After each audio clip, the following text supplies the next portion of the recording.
Minor arcana pentacles suit का 6th card, that is 6 of pentacles. 1 2 3 4 5 6 pentacles भी बने हुए, नंबर भी क्या है 6। 6 क्या रिप्रेजेंट करता है? 6 रिप्रेजेंट करता है लग्जरी को, लव को एंड फैमिली को, राइट। 6 जैसे कि वीनस का नंबर होता है। अगर हम ये कार्ड का ओवरऑल देखेंगे तो बहुत पॉजिटिव सी फीलिंग आती है। 1 person is giver and another person is taker.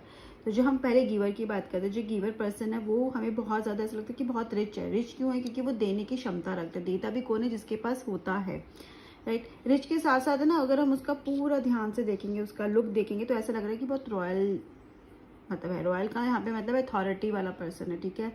एक उसी क्लास से या कुछ ऐसे ग्रुप से बिलोंग करते हैं जिसको बहुत नोन है, बहुत अथॉरिटी है सोसाइटी में या जहाँ पर ये है वहाँ पर, उस प्लेस पर। अगेन अब हम देखते कि प्रॉपर प्रिपेयर्ड है पर्सन, ठीक है। और वो जब देख रहा था उसका फेस देखो, बहुत खुशी से दे रहा है। ऐसा कोई नहीं कि जबरदस्ती दे रहा है या उसको देना पड़ रहा है या वो देना चाहता नहीं है, ठीक है। बट वो बहुत खुशी से दे रहा है। ये यहाँ पे 2 लोग हैं, जिसको एक को दे रहा है और एक को नहीं दे रहा है। एक इसके हाथ में क्या है? ये बैलेंस, ठीक है। इसको क्या बोलते हैं? जो बैलेंस करने वाला होता है, तराजू, ठीक है, वो उसके हाथ में है छोटा सा, और ये दे रहा है। तो अब इसको 2 तरह से समझ सकते हो। एक तो कि हो सकता है कि वो बैलेंस करके दे रहा है, वो ये नहीं चाहता किसी को कम या किसी को ज़्यादा दे, ठीक है। वो हिसाब से देगा और दोनों को इक्वल देगा, कोशिश यही है उसकी। या फिर ये भी हो सकता है उसने बैलेंस से तराजू को साइड पे कर दिया है, देखो उसने साइड पे जैसे लग रहा है ना, और वो दे रहा है। बट उसका मन है कि हाँ बस वो देगा, जो भी उसके सामने आया वो उसको देगा, जितना उसके हाथ में आता है, जितना आ जाता है वो उसको देगा। मतलब वो ज़्यादा कोई बाउंडेशन नहीं रख रहा, वो आप ही किस्मत है कितना आपको मिल जाता है। और हम इसको ऐसे भी समझते हैं कि मेरे दरबार से या मेरे सामने से या मेरे आगे से कोई भी खाली हाथ नहीं जाएगा, ये वो एटीट्यूड भी हो सकता है।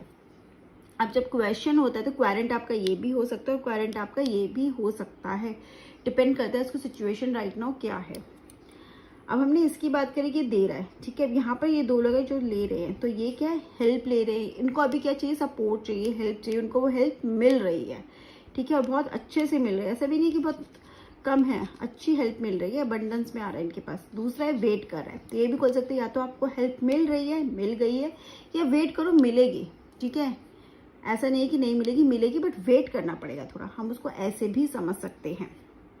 एक चीज़ और, अगर पीछे देखो छोटे छोटे पेड़ दिख रहे हैं, प्रॉपर्टी दिख रही है, मतलब ये पर्सन इसके पास बहुत कुछ है, बहुत ग्रो करा है, इसके पास पैसे की कमी नहीं है, उसके पास प्रॉपर्टीज़ भी बहुत होंगी। तो आप ये भी बता सकते हो अगर आपकी नज़र पड़ती है ऐसे किसी एलिमेंट पर। तो अब इस कार्ड को समझना कैसे, ठीक है, इस कार्ड को कैसे समझना है। अगर लेट से ये कार्ड आप कहा जाता है करियर में, ठीक है, ये कार्ड आता है, तो आपको क्या बोलना है? आपको ये बोलना है कि हाँ आपके पास प्रमोशन होगा, बिल्कुल होगा, इंक्रीमेंट होगा, बिल्कुल होगा, ठीक है।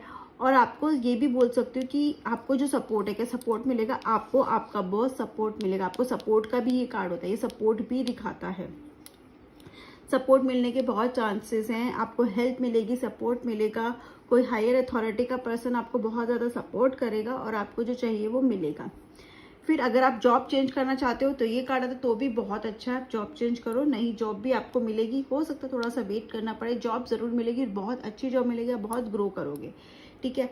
अगर आप इसमें एक भी चीज़ ये भी हो सकती है कि अगर आपको लग रहा है कोई काम रुक रहा है, तो अगर ये कार्ड आते क्यों रुक रहा है मेरा काम, अगर ये कार्ड आता तो आप बोल सकते हो कहीं पे डोनेशन तो आपने बोल के ऐसा तो नहीं कि नहीं दी, या हम कभी बोलते ना हम ये कर देंगे या हम ये चढ़ा देंगे, आपने ऐसे कोई मन्नत तो नहीं बोली। अगर बोली हुई है तो प्लीज़ आप उसको पूरी कर दो, ठीक है। रीज़न में अगर ये कार्ड आ रहा है तो हम उसको ऐसा बोल सकते हैं। जॉब के लिए कार्ड अच्छा है, सपोर्ट भी दिखा रहा है, नई जॉब चेंज करोगे तो भी अच्छा है, प्रमोशन भी दिखा रहा है, एंड एवरीथिंग इज गुड। ऐसा कुछ इस कार्ड का है बेसिकली, ऐसा कुछ नेगेटिव एस्पेक्ट है नहीं, ठीक है। फिनेंसेस में अगेन ये कार्ड बहुत अच्छा है। अगर आप यहाँ पे हो कि आप सोच रहे हो कि आपको क्वारंट आपका इस पोजीशन में कि क्या उसको फाइनेंशियल गेन्स होंगे, बिल्कुल होंगे। क्या वो शायद अपने कुछ स्टार्ट करना चाहता है बट उसके पास इतने फिनेंसेस नहीं है, तो वो पूछ रहे कि क्या उसको सपोर्ट मिलेगा या उसको फाइनेंशियल सपोर्ट कहीं से मिलेगा, कोई उसकी हेल्प करेगा, बिल्कुल उसकी हेल्प कोई ना कोई ज़रूर करेगा और अच्छी अथॉरिटी वाला पर्सन करेगा जो उसको बहुत अच्छे से हेल्प कर सकता है। क्या उसको पार्टनरशिप करनी चाहिए? हाँ वो कर सकता है, लेकिन कहीं ना कहीं पार्टनरशिप फेयर नहीं होगी, ठीक है, क्योंकि एक का पर्सन होल्ड ज़्यादा रहेगा, कि अथॉरिटी में ना एक का पर्सन, वो आप भी हो सकते हो या हो सकता है जिससे आप पार्टनरशिप करो वो भी हो सकता है होल्ड, लेकिन एक पर्सन का ज़्यादा होगा, एक पर्सन का कम होगा, कोई भी हो सकता है दोनों में से। फिर कोई प्रॉपर्टी अगर है, प्रॉपर्टी का केस चल रहा है या प्रॉपर्टी की वो है कि ये प्रॉपर्टी हमें मिलेगी, ये कार्ड है तो बिल्कुल आपको प्रॉपर्टी मिलेगी, बहुत ज़्यादा चांसेस हैं आपको प्रॉपर्टी मिलने के।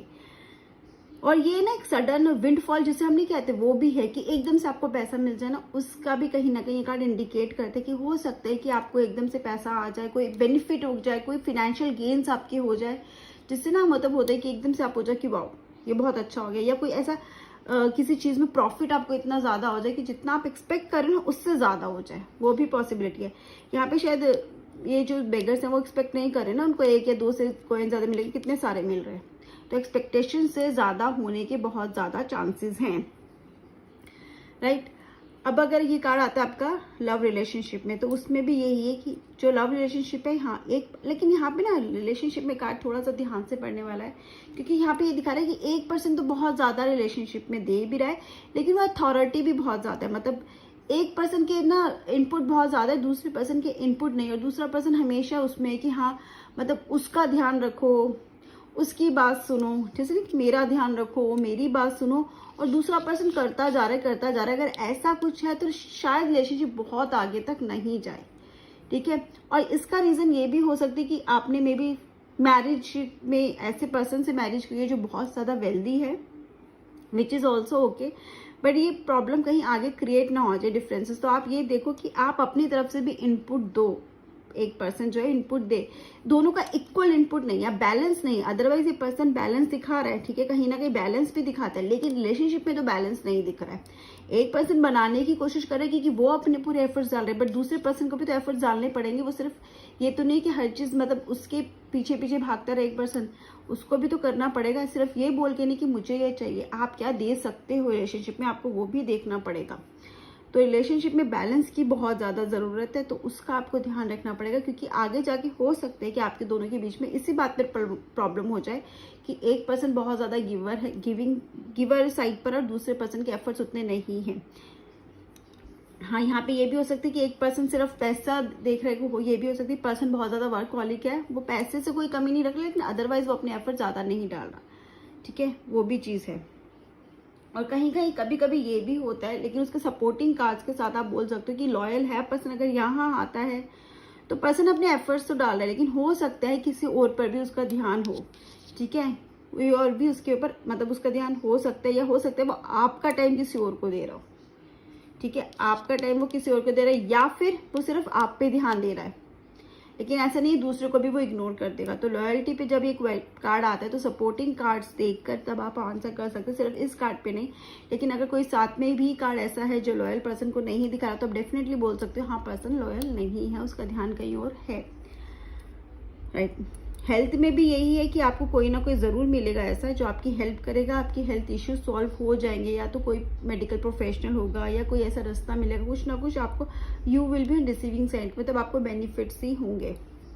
ऑल इन ऑल कार्ड अच्छा है, ठीक है। रिलेशनशिप में बस बैलेंस बनाने की जरूरत है, ये पर्सन जो है वो ये बैलेंस भी दिखाता है कि बहुत है, इसको पता है कैसे करना, और ये कार्ड हमें ये भी दिखाता है कि शायद इस पर्सन को पता है कि कितना देना है, किसको देना है, वो उसके हिसाब से दे देगा, इसलिए ज़्यादा कहते नहीं कि ज़्यादा बोलने की या ज़्यादा उसको समझाने की ज़रूरत नहीं, उसको खुद पता है। हाँ, यहाँ पे आप एडवाइस ये ज़रूर कर सकते हो कि बहुत ज़्यादा, क्योंकि ये पर्सन बहुत चैरिटेबल है, अगर पर्सनैलिटी में आता है तो पर्सन क्या बहुत चैरिटेबल है, ठीक है, वो कहते हैं ना गिव बैक टू सोसाइटी वाला बिलीव करते हैं कि मेरे पास अगर किसी कोई मुसीबत लेगा मैं उसकी हेल्प करूंगा, बट आपको एडवाइस में ये ज़रूर बोलना है कि आप हेल्प तो करो, लेकिन देख लो किसको कितनी हेल्प की ज़रूरत है, और जितनी ज़रूरत है उतनी ही करो, बहुत एक्सेस में मत करो, कोई फ़ायदा नहीं है, वो शायद सामने वाले पर्सन को स्पॉइल ही कर देगा। तो उसके लिए भी यही अच्छा है और आपके लिए भी यही अच्छा है कि आप उतनी हेल्प करो जितनी रिक्वायर्ड है, ज़्यादा नहीं, बैलेंस है ना, बैलेंस बना के चलो, ठीक है। डोनेशंस पे उतनी करो जो रिक्वायर्ड हो, सामने वाले को भी मेहनत करने दो, ये नहीं कि डोनेशंस पे वो अपना घर चला रहा है, डोनेशंस के भरोसे वो बैठे, नहीं, ठीक है, वो उसके एफर्ट्स भी आने चाहिए। तो सोच कर हेल्प करो, ये नहीं कि सब कुछ दो और माइंडफुल हेल्प करो, ठीक है, ये नहीं कि बिना सोचे समझे कोई भी उसको दे दिया, नहीं, ज़रूरत है भी उसको, या बस एक इंसान को आदत हो गई है मांगने की और आप देते जा रहे हो, ऐसा भी नहीं करना। अगर सच में ज़रूरत है तभी देना है, वरना नहीं देना। ये आप एडवाइस में बोल सकते हो कार्ड में, अगर एडवाइस में एक कार्ड आता है तो, ठीक है। फिर भी अगर आपके क्वेश्चन हो तो आप कमेंट सेक्शन में ज़रूर पूछ सकते हैं। Thank you and have a nice day.